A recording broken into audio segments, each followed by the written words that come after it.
మీది కూడా అతుకులు పొంతే అవుతుంది సరే, వాళ్ళు అతుకులు పొంతే అన్నారు, ఇప్పుడు మీరు అతుకులు పొంతే అవుతారు. అదే సార్ నేనేమంటున్నా, మీరు ఇప్పుడు బీజేపీ అయిపోయింది, ఏదో 100కో 150కో పరిమితం అయిపోయింది, ఇక బీజేపీ పని అయిపోయింది అనే పరిస్థితి అక్కడ లేదు.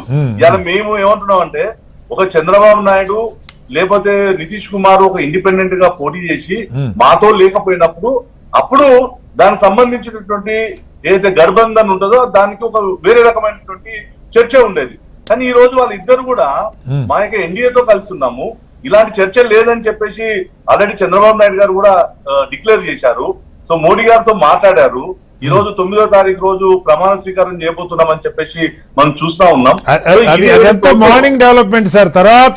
తర్వాత మధ్యాహ్నం నుంచి శరద్ పవార్ గారు మాట్లాడేవన్నీ జరిగినాయి. నేనేమంటున్నానంటే, ఒకటి సార్, రాజకీయంలో మాట్లాడతారు.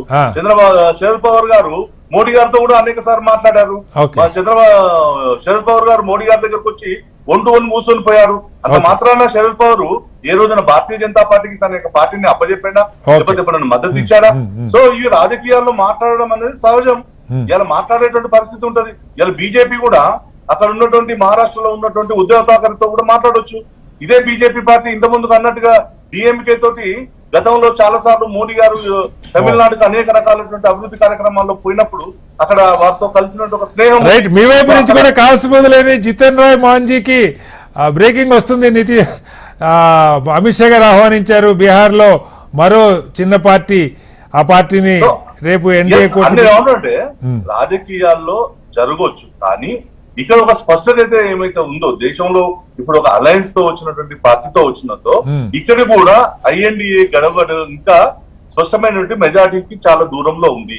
సో ఇప్పుడు ఒక స్థిరమైనటువంటి అభివృద్ధి గత 10 సంవత్సరాల్లో ఏదైతే జరుగుతా ఉందో, సో ఇవాళ చంద్రబాబు నాయుడు కూడా ఒక డెవలప్మెంట్ యాంగిల్ లో ఉన్నటువంటి ఒక వ్యక్తే కాబట్టి, అదే విధంగా నితీష్ కుమార్ గారు బీహార్ సీఎం గా చేసినప్పుడు అక్కడ ఆ గడపంలో ఉన్నప్పుడు వాళ్ళు చేసినటువంటి ఇబ్బందులను మళ్ళీ తట్టుకొని ఏ విధంగా బయటకు వచ్చిన పరిస్థితులు ఇవన్నీ కూడా ఉన్నాయి.